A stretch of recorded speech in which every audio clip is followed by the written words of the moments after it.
Graça e paz, amados.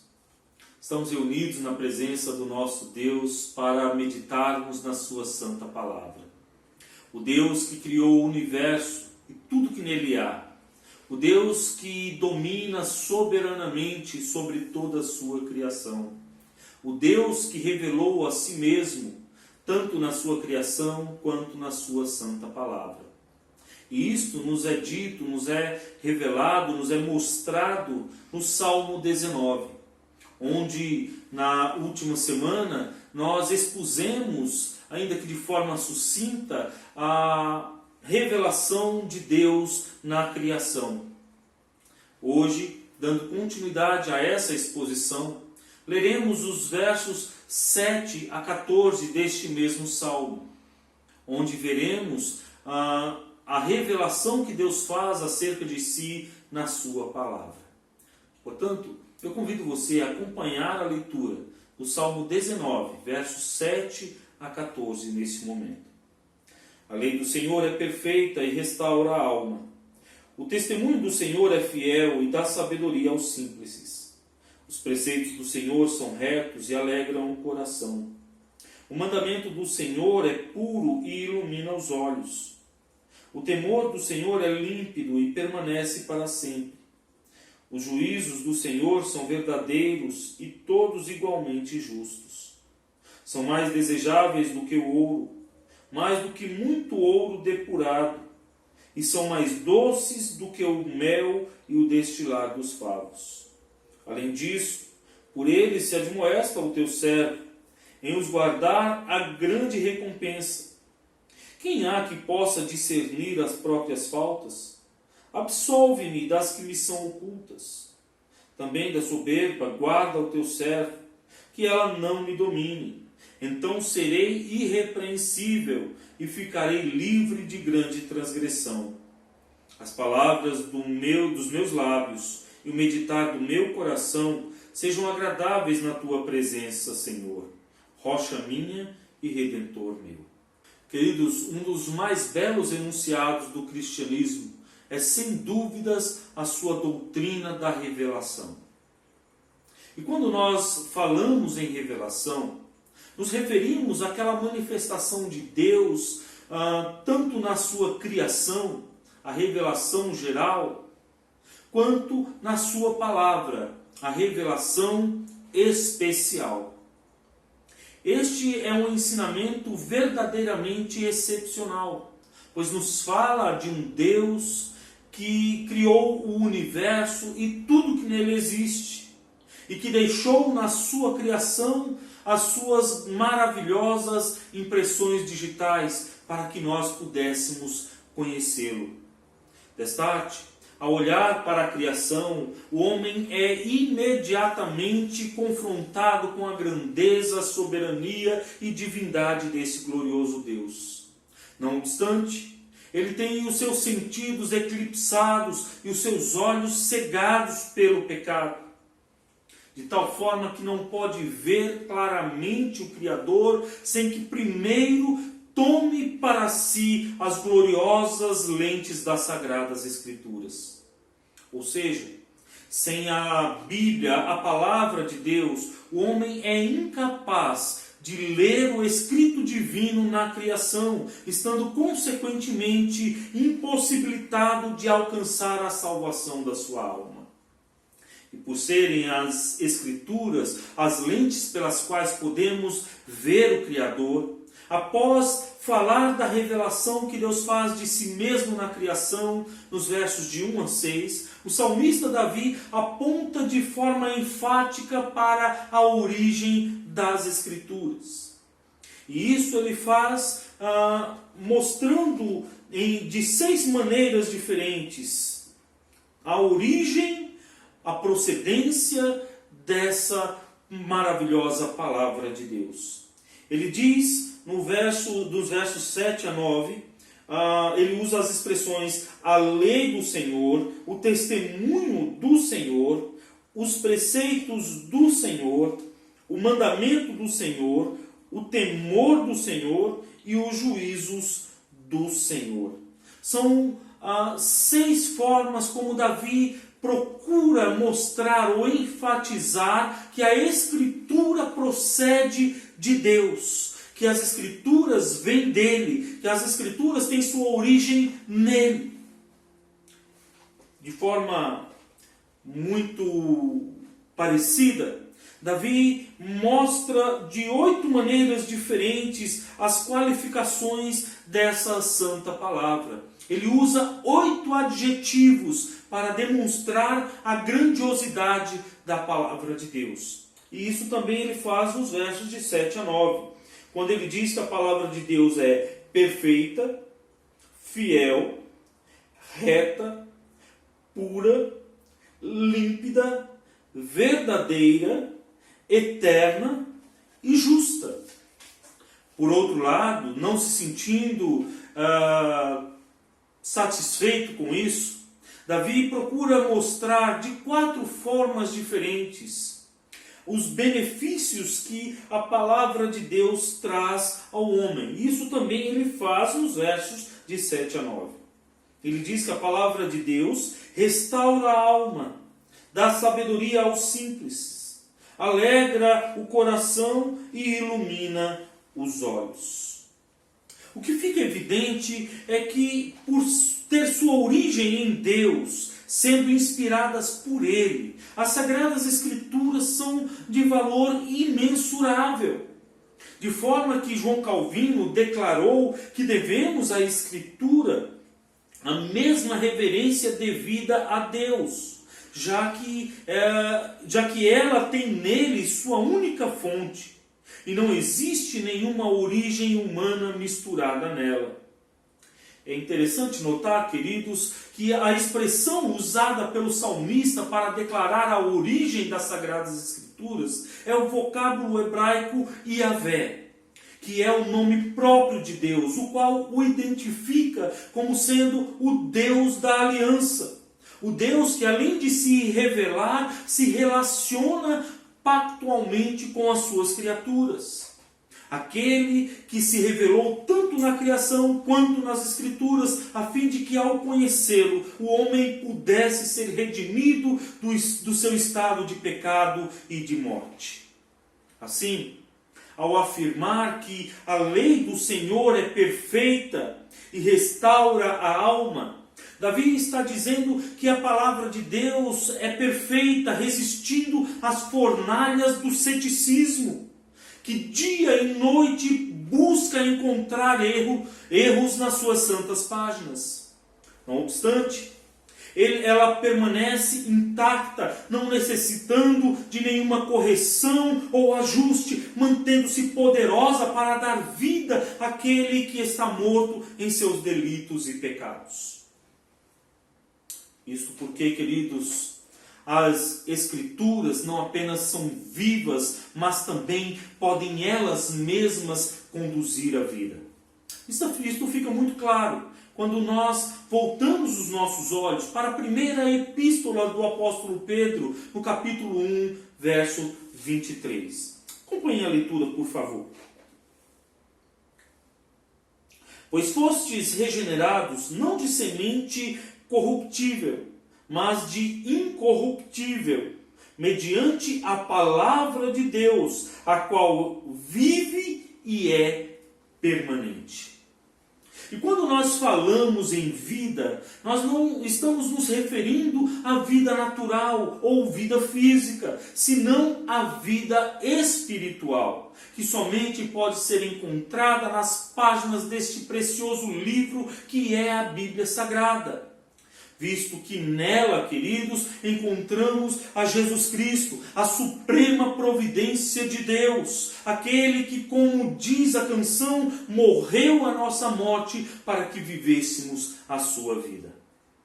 Como resultado, aquele que é por ela alcançado e influenciado recebe a restauração da sua alma, o revigoramento e o fortalecimento da sua alma. Isto é, a perfeita palavra de Deus dá forças ao que por ela é motivado, para que se submeta espontânea e livremente à lei do Senhor. O salmista afirma ainda, na segunda parte deste verso, do verso 7, que o testemunho do Senhor é fiel e dá sabedoria aos simples.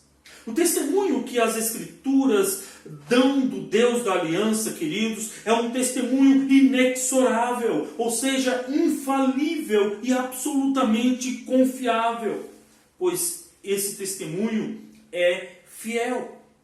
E a palavra traduzida aqui como fiel dá a ideia de segurança e estabilidade.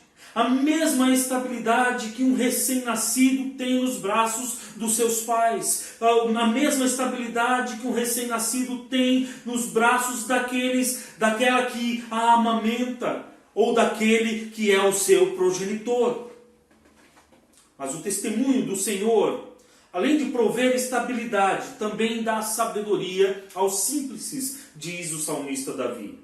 E a palavra hebraica, aqui traduzida como simples, significa literalmente alguém de mente aberta.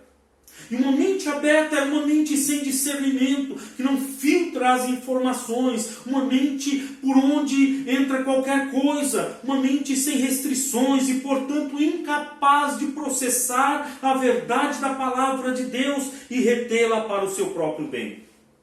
Em contraste, aquele que atenta para o testemunho do Senhor é alguém que recebe verdadeira sabedoria. E é interessante notar, queridos, que quando a Escritura fala de sabedoria, ela não está tratando de inteligência ou de capacidade de realizar um raciocínio lógico. Antes faz alusão a aspectos práticos da vida. Sabedoria, na palavra de Deus, portanto, não é sinônimo de inteligência, mas sinônimo de obediência. De modo que sábio é aquele que vive sobre a terra iluminado pelas verdades celestiais. Destarte, uma pessoa sábia não é aquela que vive conforme os seus próprios padrões, mas aquela que vive conforme os parâmetros divinos expressos em sua santa palavra. Nesse sentido, o apóstolo Paulo, falando aos coríntios que eram tão dados à sabedoria humana, afirma que a sabedoria deste mundo é loucura diante de Deus. A sabedoria que os homens alegam ter diante do Senhor não passa de loucura. Porque a sabedoria humana não pode conduzir à salvação. A sabedoria humana não pode fazer com que o homem conheça o seu Criador. A sabedoria humana é incapaz de levar o homem a Deus. De maneira que o apóstolo Paulo fala sem nenhum medo, sem pestanejar, que a sabedoria humana ou a sabedoria deste mundo é loucura diante de Deus. Isso está lá na sua primeira epístola aos Coríntios, capítulo 3, verso 19. Notem ainda, queridos, que para Davi, os preceitos do Senhor são retos e alegram o coração. Os preceitos do Senhor, neste caso, dizem respeito aos mandamentos, regras e normas de Deus ao seu povo. É importante ressaltar que todos os termos sinônimos usados por Davi aqui, nos versos de 7 a 9, são referências diretas à Torá, a lei de Deus dada ao seu povo por intermédio de Moisés. E é justamente a Torá é justamente na Torá que os retos preceitos do Senhor, a igreja do Antigo Testamento, são encontrados. O que nos chama a atenção é o fato de que a verdadeira alegria está intimamente ligada a estes maravilhosos preceitos. Ou seja, se alguém deseja receber a pura, verdadeira, genuína alegria, há de observar na sua vida prática os retos preceitos do Senhor expostos na sua santa palavra. Assim, João Calvino diz que a consequência da linguagem do salmista é a seguinte: aqueles que se deleitam em cometer pecado atraem sobre si fatos meios de sofrimento, mas a observância da lei de Deus, ao contrário, produz no homem perene e genuína alegria. Essa, queridos, foi a experiência que teve o profeta Jeremias. Achadas as tuas palavras, logo as comi. As tuas palavras me foram gozo e alegria para o coração, pois pelo teu nome sou chamado, ó Senhor, Deus dos exércitos. Nós encontramos essa citação lá no livro do profeta Jeremias, capítulo 15, verso 16. O fato, queridos, é que neste mar de tristezas no qual o mundo está submerso, não há outra fonte de verdadeira alegria senão a palavra de Deus e seus retos preceitos, os quais nos revelam a Cristo Jesus, aquele que prometeu aos seus discípulos: assim também agora vós tendes tristeza, mas outra vez vos verei. O vosso coração se alegrará e a vossa alegria ninguém poderá tirar. Por outro lado, na segunda parte do verso 8, Davi procura demonstrar por meio da santa palavra de Deus, da sua santa palavra, Deus elimina aquela mortífera obscuridade causada pelo pecado na vida do homem. Sua declaração é tão bela e poética quanto as declarações anteriores. Ele diz: o mandamento do Senhor é puro e ilumina os olhos. O termo hebraico traduzido aqui como mandamento aponta para algo que foi anteriormente estabelecido e que deve ser observado e obedecido. E neste caso, trata-se de um mandamento puro, isto é, sem qualquer desvirtuamento ou corrupção, seja por parte do homem ou por qualquer outro meio. Um ensinamento que não tem qualquer espécie de contaminação. Esse mandamento do Senhor é maravilhosamente puro. Este conceito é, na verdade, recorrente em toda a Escritura. As palavras do Senhor são palavras puras, prata refinada em cadinho de barro, depurada 7 vezes, diz o Salmo 142, 6.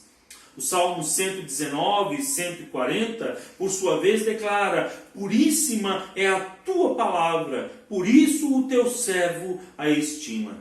E ainda, Provérbios 30, verso 5, proclama: toda a palavra de Deus é pura, ele é escudo para os que nele confiam. Por ser essa palavra tão pura, serve ela de lâmpada para iluminar os olhos e clarear o caminho do homem em sua jornada nesta vida. É certo, porém, que se o Espírito Santo não aplicar a obra de Cristo, a palavra de Cristo na vida do homem, ele continuará tateando na escuridão do seu pecado. Pois, como diz João 3, versos 17 a 21, Deus enviou o seu Filho ao mundo, não para que julgasse o mundo, mas para que o mundo fosse salvo por ele. Quem nele crê não é julgado. O que não crê já está julgado, porquanto não crê no nome do unigênito Filho de Deus. O julgamento é este, que a luz veio ao mundo, e os homens amaram mais as trevas do que a luz, porque as suas obras eram más. Pois todo aquele que pratica o mal aborrece a luz, e não se chega para a luz, a fim de não serem arguidas as suas obras. Quem pratica a verdade aproxima-se da luz, a fim de que as suas obras sejam manifestas, porque feitas em Deus. Em sua proposição, queridos, Davi segue falando ainda a respeito do temor do Senhor. E o substantivo temor, embora pareça que ele está deslocado aqui, Uma vez que Davi está falando em todo instante acerca da palavra de Deus, esse substantivo temor não está deslocado, ele não está perdido em meio às argumentações de Davi. Muito pelo contrário. Ele está em absoluta consonância com todo este contexto. Pois quando o salmista declara que o temor do Senhor é límpido e permanece para sempre, ele não está de alguma forma perdido em sua argumentação.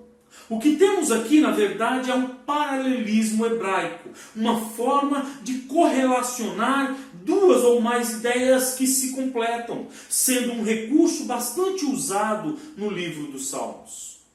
De forma que quando Davi usa a expressão temor do Senhor, ele o está tomando no sentido de um exercício ativo e positivo daquilo que foi determinado. Ou seja, o mandamento do Senhor está sendo posto em prática. Quando Davi diz que o temor, fala do temor do Senhor, ele na verdade está dizendo que o mandamento do Senhor está sendo praticado, está sendo exercido. Um mandamento que é límpido, claro e cristalino, que serve como um guia ou ainda como um GPS a nos orientar em nossa jornada nesta vida. Um mandamento que é também eterno. Nesse sentido, o profeta Isaías declarou que seca-se a erva e cai a sua flor, mas a palavra do nosso Deus permanece eternamente. Ao chegarmos à última sentença, vemos Davi afirmar que os juízos do Senhor são verdadeiros e todos igualmente justos. E o substantivo hebraico, aqui traduzido como juízos, pode sem nenhuma dificuldade ser interpretado como decretos, vereditos ou ordenanças. Destarte a palavra de Deus, destarte é a palavra de Deus quem decreta, determina e ainda ajuiza nossos atos, pensamentos, desejos e intenções. É a base sobre a qual ela está afirmada não é outra senão a verdade. Por isso podemos declarar enfaticamente que a palavra de Deus é a própria verdade. Aliás, isso é o que declara o Senhor Jesus Cristo em sua oração sacerdotal em João 17:17, quando ele roga ao Pai da seguinte forma: santifica-os na verdade, a tua palavra é a verdade. Repare que a Sagrada Escritura não contém a verdade. E ela também não simplesmente fala a respeito da verdade. Mas é ela própria a verdade. É ela a verdade de Deus. De modo que Deus é apresentado no verso 9 como sendo o supremo juiz de toda a terra. Ao passo que sua palavra é o seu soberano veredito, onde não há qualquer parcialidade ou tendência obscura, senão que expressa o caráter justo e fiel daquele que a profere, o próprio Deus. Restate, como afirmou o comentarista bíblico Derek Kiner, em conjunto, esses termos demonstram o propósito prático da revelação: aplicar a vontade de Deus ao ouvinte, suscitando reverência inteligente, confiança bem fundamentada e obediência pormenorizada. E são esses mandamentos perfeitos, fiéis, retos, puros, límpidos e verdadeiros que Davi afirma que são mais desejáveis do que o ouro, mais do que muito ouro depurado, e são mais doces do que o mel e o destilar dos favos. Sem dúvidas, queridos irmãos, o profundo desejo de alimentar-se da palavra de Deus é a marca registrada de uma vida cristã saudável e com prioridades adequadas, apropriadas. Não existe alimento mais puro, robusto, consistente e mais benéfico para a alma que a Sagrada Escritura, que a palavra de Deus, que a Bíblia Sagrada. Repare ainda que este precioso texto nos mostra que ao ser exortado pela palavra de Deus, Davi pode agora olhar com mais clareza para dentro de si e reconhecer o quanto necessita do socorro divino. Isso nos é mostrado na oração que ele faz nos versos de 11 a 14. Além disso, por ele se admoesta o teu servo, em os guardar a grande recompensa. Quem há que possa discernir as próprias faltas? Absolve-me das que me são ocultas. Também da soberba guarda o teu servo, que ela não me domine. Então serei irrepreensível e ficarei livre de grande transgressão. As palavras dos meus lábios e o meditar do meu coração sejam agradáveis na tua presença, Senhor, rocha minha e redentor meu. Querido, somente por meio das sagradas escrituras o homem pode ter conhecimento de quem de fato é, percebendo a miséria do seu pecado e a imensurável necessidade que tem de um Salvador. Somente por meio da sagrada escritura o homem pode ter a revelação sobre Deus, a revelação de quem é Deus e a sua obra maravilhosa para redimi-lo. Somente a Sagrada Escritura pode revelar a solução de Deus para o pecado do homem, pois somente ela pode conduzir o pecador a Cristo Jesus, nosso Senhor e Redentor. Por fim, ao contemplar todas essas maravilhosas lições da Sagrada Escritura, Davi irrompe numa doxológica oração. As palavras dos meus lábios e o meditar do meu coração sejam agradáveis na tua presença, Senhor, rocha minha e redentor meu. Queridos, caminhando para o fim, e frente às verdades expostas neste maravilhoso texto de Davi, algumas lições precisam ser ressaltadas para a nossa edificação. Primeiro, por procederem do próprio Deus da aliança, as Sagradas Escrituras são extremamente valiosas, não havendo adjetivos suficientes para demonstrar seu imensurável valor. Davi usa aqui 8 adjetivos para descrever a Sagrada Escritura.